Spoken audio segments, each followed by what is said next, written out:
All right, are we doing it? Yeah. All systems go? Cool.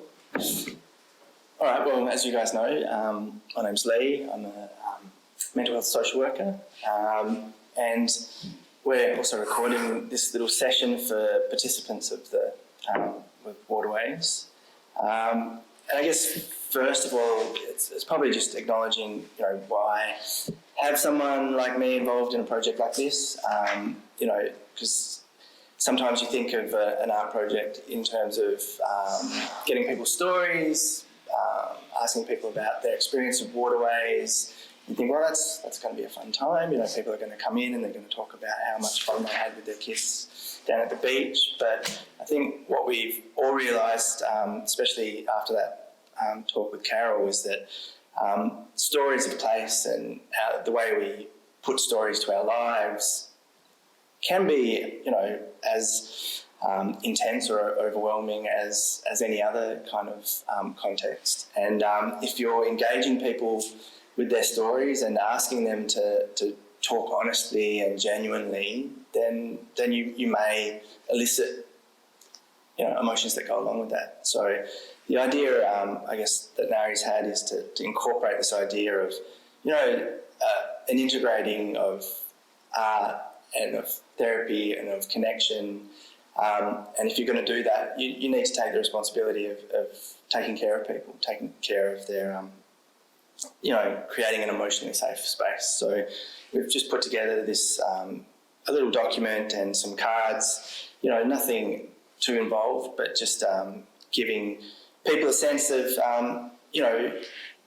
if you're going to be vulnerable, you can sometimes become overwhelmed, and if you become overwhelmed, you can feel unsafe, and that can lead to all kinds of emotions and behaviours. So we're meeting people where they're at and taking that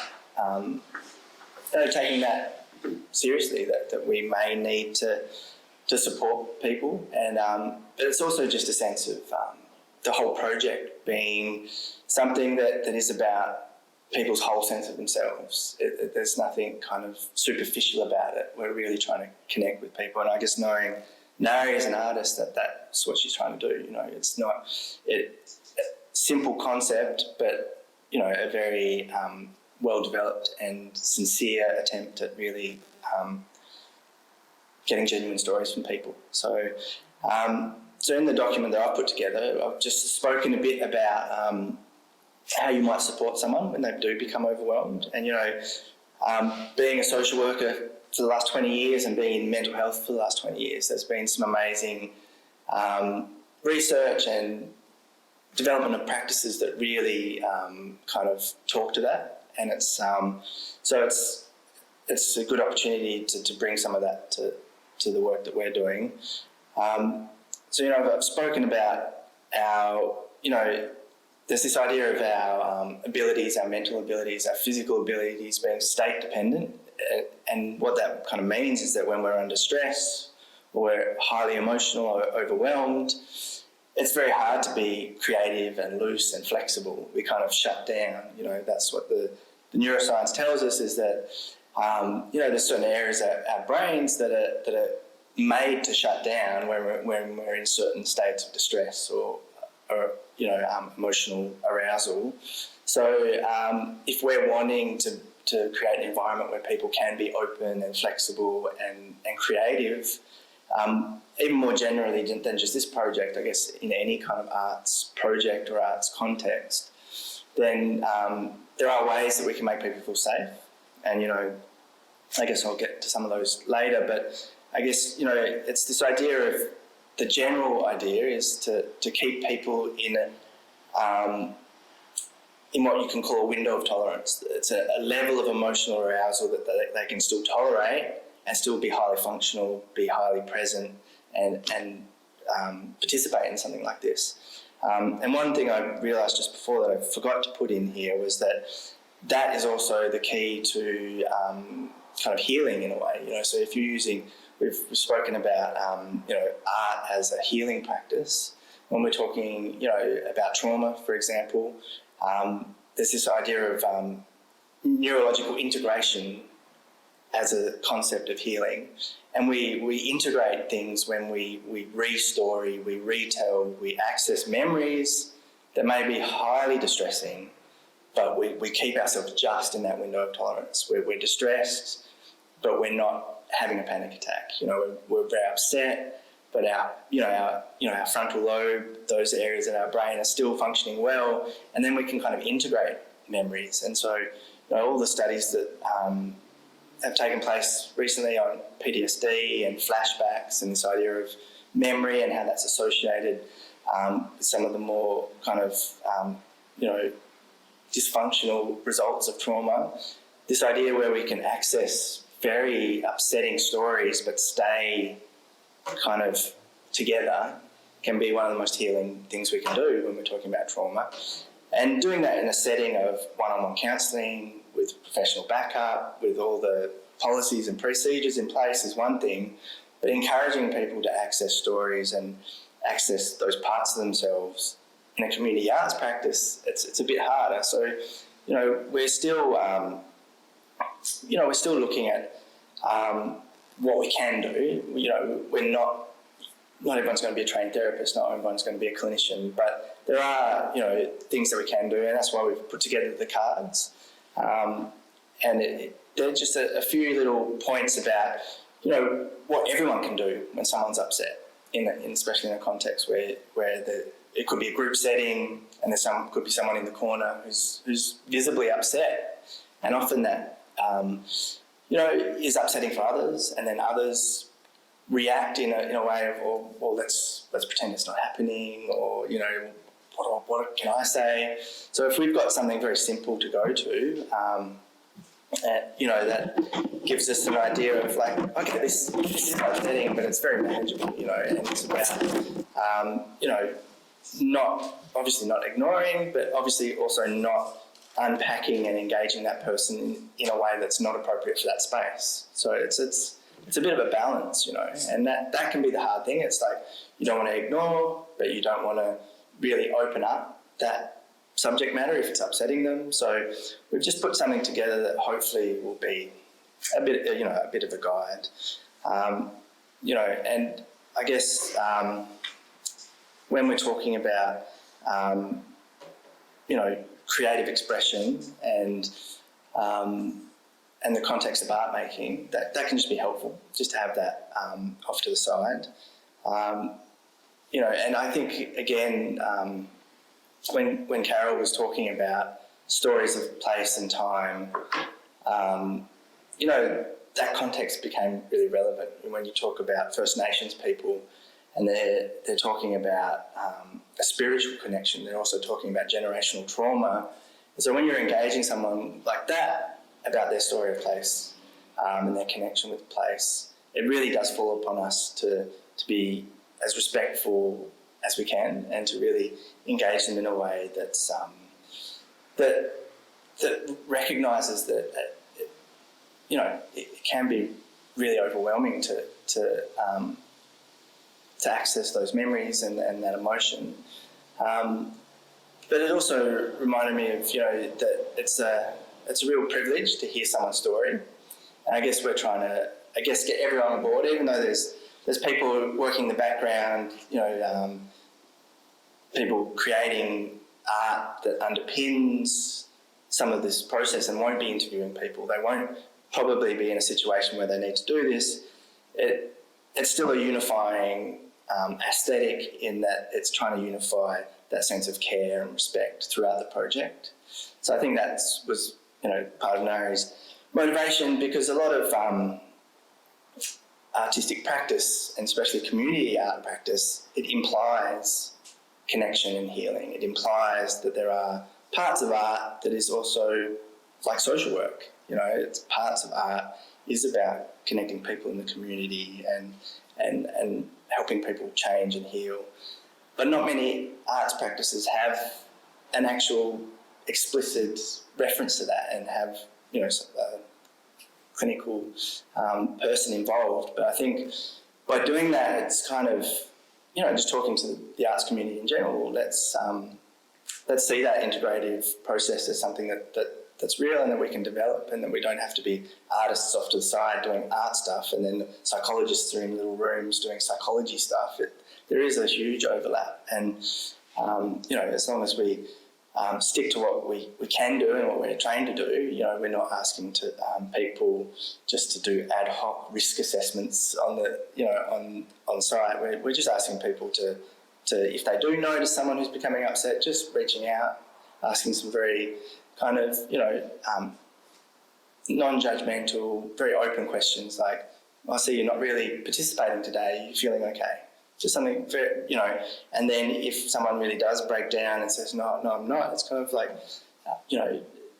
are there, do you feel supported? Is there someone you can talk to about this in your life? And so that's where the card comes in. And so we've broken it down into the first step is just to notice things, because sometimes in group activities, if someone's off in the corner, maybe not participating, or if someone does look a bit upset, it's kind of, oh yeah, that's just, people do. And so you kind of notice, but you don't really take note, you don't just really kind of take responsibility to actually just make a connection there. And the non-judgmental part of that is sometimes the trickier bit, because sometimes you think that person's upset. Being upset is scary. I don't want to engage someone who's upset because then they might upset me. So all your judgments flow to like, oh, I'm not going to engage. But if you just, they could be upset in a good way. They could be like, I'm just so happy to be here. I'm so overwhelmed with emotion, because when I was listening to Carol, I felt emotional at points, but I wasn't dysregulated. I wasn't distressed. I was just, feeling quite emotional. And then so you might approach someone and they might say, oh yeah, I'm feeling emotional, but it's fine. And so that's a great way just to move on. But if you don't make that connection and you're not open to them responding in any way they want, then you don't know, and it can just be left, and then that person feels uncared for and they might not come back, and it has flow-on effects, And I guess the next step that I put down there is just to be interested and curious, to ask a few questions, just to say, is there anything, anything going in your life that you think you might need support with, and the next point after that, I guess, is that's the tricky bit. If someone does disclose something that this has happened to me yesterday and I'm just feeling really upset right now, or I'm going through this in my life right now and I just can't handle it. It's, well, how do you respond to that, but don't kind of open up a whole conversation about it in a scenario that might not be appropriate and might not be safe for them. Especially in group settings, you want someone to still have the privacy and confidentiality to talk about things, and that's not available in that setting. So that's where it's this validate and contain, and that's a very hard balancing act, because to validate someone and say, look, I can see you're really upset, sometimes these kinds of processes can really bring up things. I can really understand that you're feeling upset. That's perfectly okay, but this probably isn't a great time to really have a 2-hour conversation about everything that's going on for you. So I've put a few examples of, some of the things to say, just like, look, I hear you saying that you're feeling very anxious today, and that's making it very difficult for you to participate. That must be really hard for you. I'm sure that anybody in your situation would be feeling the same. So that's that validation. And then I guess it's about trying to say, well, do you have supports in your life that you could follow this up with? Do you want to have a bit of a cup of tea and calm down today and talk to a loved one, or even, if it is something that's ongoing, have you thought about just catching up with a GP, getting a mental health care plan, just having a few little suggestions to give. And that's why I guess we've got the crisis numbers on the back of the card as well, because sometimes, a call to Lifeline or something like that, you never know what is going to be disclosed to you at any point of time. So, and that's the hardest thing, because I guess that's what people are fearful of, and that's why sometimes there isn't that, hey, I see you're upset, what's going on? Because you maybe are fearful that that's going to open a whole can of worms. So just being confident that you can just validate and settle the person and say, look, I reckon it would be great if you had someone to talk to. Do you have someone to talk to? And that kind of gives everyone, a bit of a skill in just containing the situation, but not overstepping, and also not putting that person, because when we're upset, as I was talking about before, we're stressed and we're upset. Sometimes we don't make good decisions, and we can disclose things to a group that, a few hours later we really regret, and so we don't want to put someone in a position to be that vulnerable, make a bad decision. So it's in their interest to contain things and really point them in the right direction. So that's the idea about the card, and giving the card to everybody in the group, because sometimes it's a peer-led thing. If you're seeing someone else sharing a story and getting upset, it's not only the people behind the camera and directing the process that can be helpful. Anyone can be helpful. So I guess it's just encouraging everybody to be on the same page as to, and I think in general it just gives more of a sense of what this whole project's about. It's about giving people the space to share everything and anything about their connection with place and water. And that can be on that level of just pure joy, and the joy of family and water and recreation, right through to, water and this place is the one place that's kept me alive. That's that full spectrum of human emotion. And that's where the substance to a project like this comes from, that the full, because, any narrative of our lives is the creation of who we are. And so if we're really trying to be holistic and authentic and honest in this project, it's about, and if we all feel confident in that and we all have that shared point of view, then it's a weird thing, that the art making process it's quite ethereal. There's this, what makes it an artistic whole, when you've got someone making a website, someone making a soundtrack, someone filming, and someone, and so I think this is part of what all this kind of stuff is about, is to kind of bring us together. And at the core of a lot of this is care and interest and connection and all those kind of, and what does care and connection and interest look like in an art project like this? And hopefully, a talk like this, and I know for me, I thought having Auntie Carol in was the perfect start to it, because it really did set the bar about as high as you can get, like generations of connection, spiritual connection,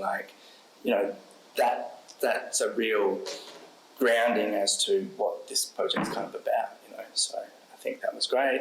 But at the same time, that gives us a responsibility, like Auntie Carol was talking about, a responsibility to care for the animals and the environment. If we engage people in their story, we then take on a level of responsibility for their welfare and their emotional safety.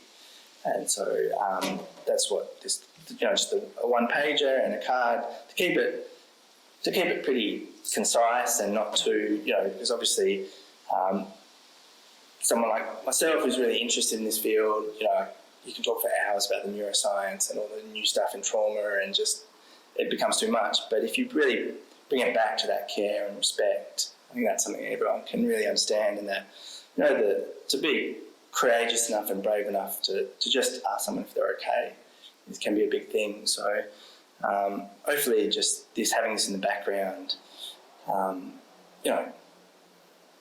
has a bit of a role in bringing the aesthetic together, but also keeping people safe and that kind of thing.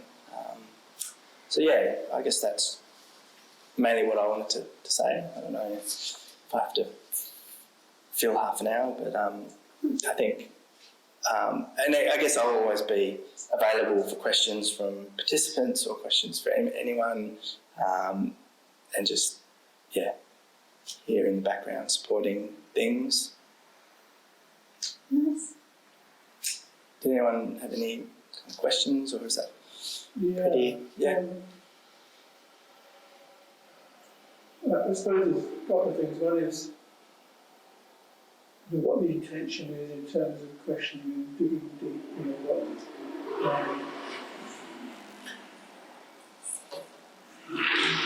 what do you want to bring to the surface? Would be the first thing. And if someone does get sort of upset, I'm taking this off because it's trying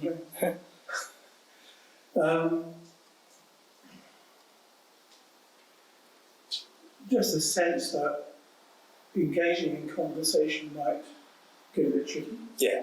Yeah. And also, maybe there's some simple grounding things that one could do that require a lot of skill, like breathing. Or, paying attention to trees and getting the focus in different places. So, what would you say? Do you feel that would work for people who are not particularly skilled in that kind of thing? Yeah, I know Nari's already kind of looked at some of the grounding techniques that can be easily incorporated, and there are. The amazing thing about, I guess, the background of trauma-informed care and the neuroscience that's driving all of that is that it really has underpinned how effective and immediate some of that grounding stuff is. Because when we access a memory that's traumatic, or we access a memory that isn't fully integrated neurologically, we kind of lose time and space. We kind of go back there. And to just, as you said, there's one that's, 5 things you can see, 5 things you can hear, and you actually just get the person to tell me 5 things you can see. And, I've done it with many people, and you can see them they kind of have to shake themselves. They go, what? And tell me 5 things you can see. And they have to engage a whole different part of their brain. And so it can be really helpful. And I know Nara's got a few that she'll incorporate into things. But you're right, there's no easy way around the fact that there is an edge to engaging someone who's upset. And I guess it's that idea that you can simply validate without having to take the responsibility of delving deeper. But I guess also just the preamble to interviewing people can have something in there. The idea is for you to be as honest and vulnerable as possible, but we kind of know that can be upsetting. So if you're feeling like a break, so bringing people's own awareness to the fact that things might come up, because it's amazing how people kind of sit down and start to tell a story and they think, oh, this is going to be great, I can't wait to tell this story, and then a memory is triggered and then they think of one thing, and if they're not prepared, just in that moment that things might become upsetting, then it can escalate quickly. But if you kind of preempt someone, hey, if you're telling the story and you are getting upset, that's fine, we can take a break, so it is about how you manage it in the situation, and that's where I guess. Well, there's sort of signs, maybe it's not an obvious sign of getting upset, but more subtle signs. Yeah, I guess one of the difficult ones is that most people are really tuned into hypo arousal as a sign of being upset, and that's often the case. People might shake a bit or might start to breathe a bit heavily. And there is some clinical judgment and skill that comes in with time. You see people's kind of gaze kind of start to focus on something kind of mid, not foreground, background, but they're kind of a bit not there. And then there's, I guess, the hypo arousal, when people just shut down. They may just stop talking and look at the ground.